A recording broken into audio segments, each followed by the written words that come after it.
మహాకృపను బట్టి దేవుడు అనుగ్రహించిన యొక్క చక్కటి సమయంలో దేవునికి ప్రార్థన చేసుకుందాము.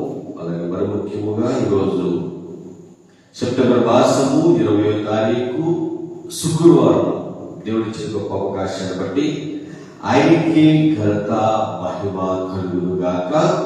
ఆమేన్. అందరూ ప్రార్థన చేసుకుందామండి. ప్రార్థన. పరలోకమందున్న మా కన్న తండ్రి, నీ పరిశుద్ధమైన శ్రేష్టమైన ఘనమైన నామములకు స్తుతులు స్తోత్రములు తండ్రి. దావీదు నాయన రాత్రికాల సమయం అంతా చక్కటి నిద్ర అనుగ్రహించి ఉదయకాల సమయం పాద సన్నిధిలో ఎక్కువజామునే లేచి ప్రార్థించు మీరు ఇచ్చిన గొప్ప అవకాశాన్ని బట్టి వందనాలు తండ్రి. అలాగే ఆయన మరి ముఖ్యంగా తండ్రి విదేశాల్లో ఉండే బిడ్డలు, క్రీస్తు స్వర ప్రార్థన గ్రూపులో ఉన్న బిడ్డలను, ఎక్కువజామునే దేవుడు వాక్య ధ్యాన పరిచర్యలో ఉన్న బిడ్డలను, అలాగే మహిమగా క్రీస్తు ప్రార్థనా మందిరంలో ఉన్న బిడ్డలను కూడా జ్ఞాపకం చేసుకోండి. వారిని దీవించండి, ఆశీర్వదించండి. అలాగే ఆకలితో వారికి ఆహారమును, వస్త్రహీనతో వారికి వస్త్రములను, రోగులుగా బలహీనులుగా ఉన్న వారికి తండ్రి మీరు ఎవరు ప్రేరేపించి వారికి సహాయం దయచేయమని ప్రార్థిస్తూ ప్రార్థించబడుతూ వాక్యాన్ని ధ్యానిస్తుండగా మాకు ఈ మాట అవసరం. వాటిని మీరు మాతో మాట్లాడి బలపరిచి స్థిరపరచమని మా ప్రభుత్వం రాని యేసుక్రీస్తు వరకు నేను ఉన్న ఈ ప్రార్థన మనం అడిగి వేడుకొచ్చున్నాము తండ్రి. ఆమేన్.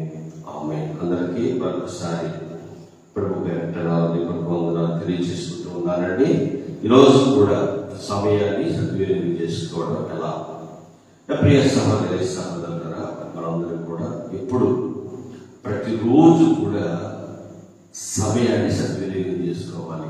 ఎందుకు ఈ మాట మీతో నేను తెలియజేస్తున్నానంటే, ఈరోజు చాలా మంది క్రైస్తవులు సమయాన్ని వృధా చేసుకుంటూ ఉన్నారు. అయితే మనం ఒక దేవుని యొక్క సన్నిధిలో దేవుని బిడనముగా, దేవుని చేత ఆకర్షింపబడిన వారముగా కొంచెం జాగ్రత్తగా వెళ్ళాలి మాటలు. ఎందుకంటే ప్రతిరోజు కూడా దేవుడు మనతో మాట్లాడుతున్నాడు. ఎంత గొప్పగా మాట్లాడుతున్నాడు అని అంటే, నీవు తొట్టెలకుండా, నువ్వు లోకంలో కలిసిపోకుండా, లోకానికి వేరే ఎలాగైతే మనందరూ కూడా దేవుడు బతుకుతున్నాడో అట్టి బ్రతుకు మన జీవితంలో ఉండేలాగా ప్రతి ఒక్కరికి కూడా సమయాన్ని సద్వినియోగం చేసుకుందామంటే, ఒకసారి ప్రతి ఒక్కరు కూడా ఎఫ్సీ పత్రిక అంటే అపోస్తలుల పౌలు గారు ఎఫ్సీ సంఘానికి లెటర్ రాస్తూ ఒక మాట మనకి తెలియజేస్తున్నాడు కదండి. ఒకసారి అది చూద్దాము.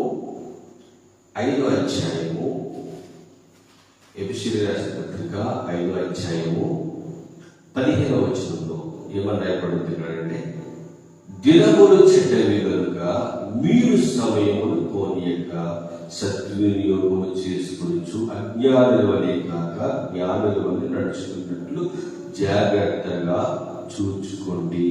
జాగ్రత్తగా చూచుకోండి. నిజంగా ఈ మాట దేవుడు మనతో మాట్లాడుతున్నాడు. అంటే మరి మనం ఏం చేయాలి, ఎలా యొక్క జీవితం ముందు కొనసాగించాలి అన్న ప్రాముఖ్యమైన విషయం ప్రతి ఒక్కరికి అర్థం కావాలి. దేవుని వల్ల మీరు సమయాన్ని పోనవద్దు అంటున్నాడు. మరి సమయాన్ని పోనకుండా ఎలాగా? అసలు సమయాన్ని పోనడం అంటే ఏంటి? ఇవన్నీ మీరు ఆలోచించారనుకోండి. దేవుని వల్లగా లోకంలో గడుపుతున్న సమయం వ్యర్థం అన్నమాట. అంటే లోక తలంపులు, లోక ఆలోచనలు, లోకం వైపు నీకున్న మనస్సు ఏదైతే ఉందో అది సమయాన్ని వ్యర్థం చేయించేది బైబిల్ సెలవిస్తుందండి. వ్యర్థపరిచేది, సమయాన్ని వ్యర్థం చేస్తున్నావు.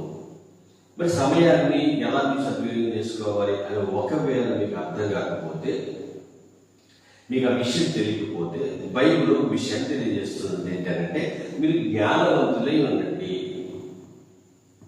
మీరు ఎలా ఉండాలంటే జ్ఞానం కలిగిన వారై ఉండాలి. మరొక విషయం జాగ్రత్తగా ఒకసారి మళ్ళా ఎఫ్సీ పత్రిక వెళ్దాము.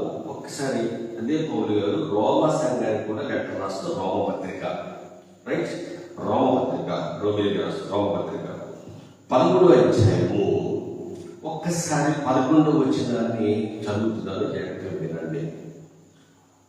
రోమపత్రిక 13వ అధ్యాయము 11వ వచనము ఏంటంటే, మరి మీరు కాలము నెరిగి నిద్ర మేలుకుని వేలైందని తెలుసుకుని అలాగే చేయడం మనం విశ్వాసులమైనప్పటికంటే ఇప్పుడు రక్షణ వరకు మరి సమీపముగా ఉన్నది.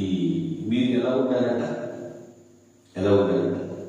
కాలము ఎరిగి నిద్ర మేలుకున్నట్లు. కాలము ఎరిగి నిద్ర మేలుకోవాలి.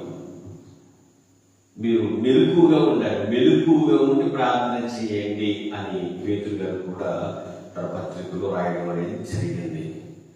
తర్వాత విలాప వాక్యానికి వస్తే ఎక్కువ జాబుని లేచి మీ పిల్లల కొరకు ప్రార్థన చేయండి అనుకున్నాయి. మొదటి జాబు కూడా ప్రార్థన చేయండి. అంటే ప్రార్థనకు చాలా చాలా ప్రాముఖ్యత ఉంది. మరి ముఖ్యంగా నువ్వు సమయాన్ని సద్వినియోగం చేసుకోవడానికి ఉపయోగపడేది ప్రార్థన. కొంచెం జాగ్రత్తగా మాటలు పరిశీలన చేయాలి దేవుని వల్ల. ఎందుకంటే మీరు సమయాన్ని సద్వినియోగం చేసుకోవాలి. జ్ఞానులు కదా, మీ సమయాన్ని మంచం మీదే పోనవద్దు. మీ సమయాన్ని వ్యర్థముగా ఖర్చు పెట్టవద్దు, వ్యర్థముగా మీరు చేయవద్దు అని చాలా స్పష్టంగా, చాలా వివరంగా బైబిల్ మనకి సెలవిస్తుందండి. అయితే మరి మనం ఏం చేయాలి? ఎలా మనం ముందు కొనసాగాలి అని అంటే ఇక్కడ అంటున్నాడు, రోమపత్రిక 13:11 అంటున్నాడు, మరియు మీరు కాలం నెరిగి నిద్ర మెలుకుని వేళ అయిందని తెలుసుకుని రాగు చేయుడి. మీకు తెలియాలి, మనం ఎప్పుడు పడుకుని ఉండకూడదు, ఎప్పుడు నిద్రపోతూ ఉండకూడదు. మన కాలం ఎరిగి ఏం చేయాలి? నిద్ర మెలుకోవాలి. ప్రియ సహోదరి సహోదరుగా ఎలా అని అంటే వాక్యం సెలవిస్తుంది, మీరు దేవుడిచ్చిన 24 గంటల్లో సుమారు పడుకోవడానికి 7 గంటలు తీసేసుకోండి. అవును, అయితే 24 గంటల్లో 7 గంటలు తీసేస్తే ఇదొక 4, ఇదొక 3, అంటే ఇంకా 17 గంటలు ఉంటుంది. 17 గంటల్లో మీరు ఒక 8 గంటలో 10 గంటలో మీరు ప్రార్థన చేసుకుంటారు.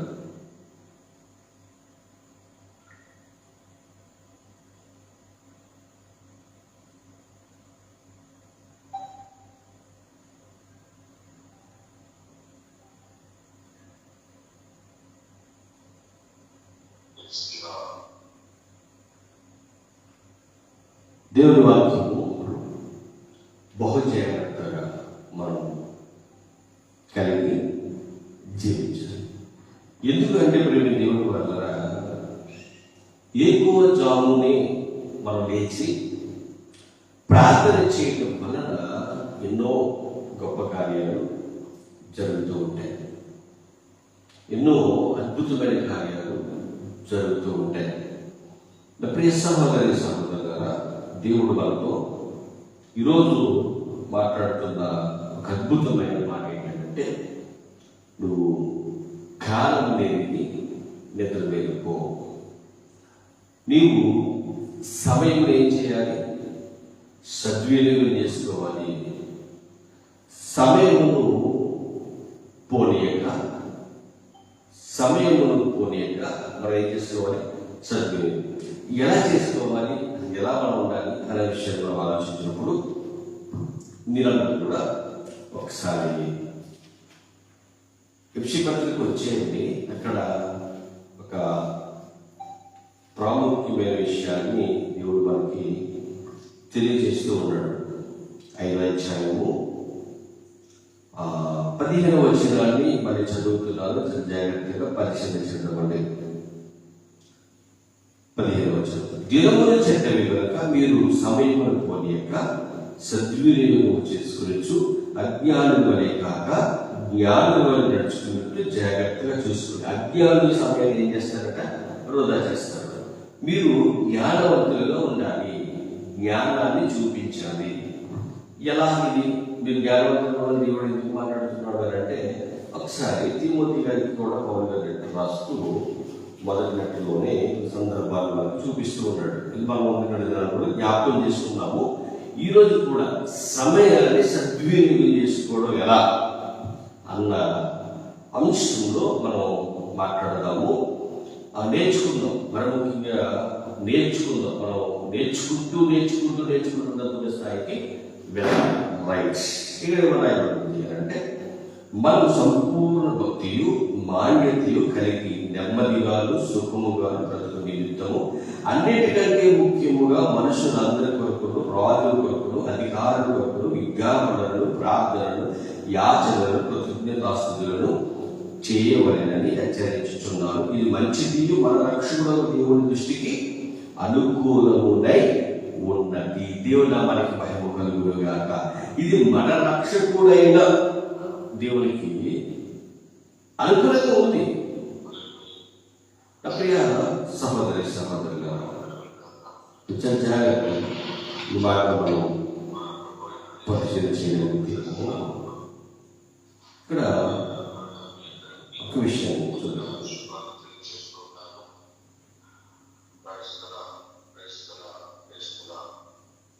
ఈ మాట జాగ్రత్తగా ఆలోచించినప్పుడు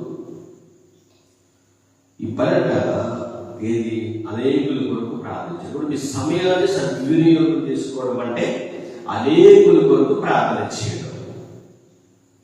మనం పడుకున్నడం కాకుండా, మంచము దొరలడం కాకుండా మనకంటూ సమయం ఉంది.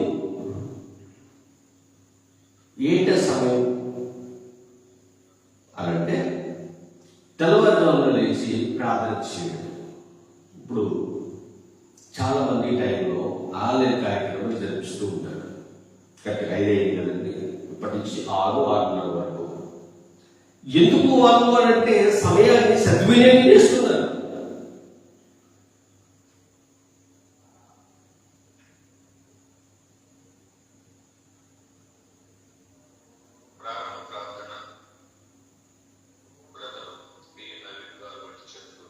చూడండి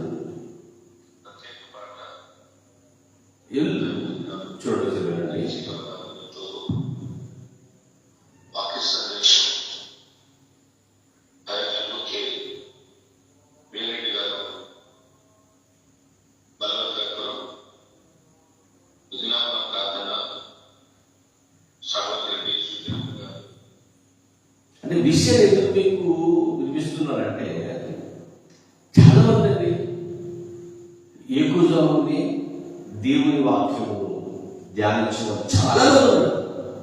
నేను అంటున్నా, ప్రియ సహోదరి సహోదరుడు, ఈ వాక్యం వినే వీరు వ్యక్తిగతంగా మీకు ప్రార్థనలు ఉన్నాయా లేవా? ఇప్పుడు ఆల్రెడీ ఈ వాక్యం అయిన తర్వాత ఈ యొక్క ఆన్లైన్ కార్యక్రమంలో నేను వాక్యాన్ని చెప్పాలి. నేను చాలా ఆనందపడతాను, సంతోషిస్తాను. ఇప్పుడే జస్ట్ 2:30కి క్రీస్తు సభ ప్రార్థన గ్రూప్లో ఉన్న పిల్లలకి వాక్యం చెప్పాను. ఇప్పుడు మళ్ళీ లైవ్లో వాక్యం ధ్యానించాలని కోరిక. ఇప్పుడు మళ్ళీ తర్వాత ఆన్లైన్. అంటే ఇది ఆనందాన్ని కలిగించే పనులు. మీరు ఆనందంగా ఉండాలి, మీరు సంతోషంగా ఉండాలి, మీరు గొప్పగా ఉండాలి. కాబట్టి అలా ఉండాలి అని అంటే, మీరు ఉన్నతమైన స్థితికి వెళ్ళాలంటే మీరు చేయవలసింది ఏంటంటే ప్రార్థన.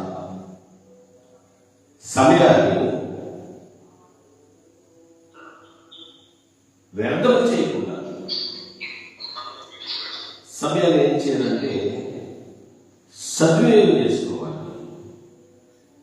కాబట్టి ప్రియ సహోదరి సహోదరులకు, దేవుడు మనకి ఇచ్చిన సమయాన్ని సద్వినియోగం చేసుకుందాము. అనేకుల కొరకు ప్రార్థిద్దాము. అట్టి ప్రార్థన జీవితం మీ అందరూ కలిగి ఉండాలని, సమయాన్ని ఇంకా ఏ రీతిలో సద్వినియోగం చేసుకోవాలో రేపు ఉదయకాల సమయాన్ని మనం మాట్లాడుకుందాము. వాక్యాన్ని ధ్యానిద్దాము, పరిశీలన చేద్దాము, దేవుని నచ్చిన విధంగా బ్రతుకుదాము. అట్టి బ్రతుకు మీ అందరి జీవితాలు ఉండాలని మనసు కోరుకుంటున్న వాటిని ముగిస్తున్న తమ ప్రార్థించడం ప్రార్థన పరలోకమందు వాకాలు తండ్రి నీ పరిశుద్ధమైన శ్రేష్టమైన ఘనమైన నామముకు స్తుతులు స్తోత్రములు దేవా. ఉదయకాలం మొదలుకొని సాయంకాలం మొదలుకొని ప్రతిరోజు కాపాడుతున్నాను. ఇది సమయాన్ని సద్వినియోగం చేసుకున్న అజ్ఞానుల వలె కాక జ్ఞానుల వలె మీరు ఉండాలని వాక్యం సెలవిస్తున్నారు కనుక అటు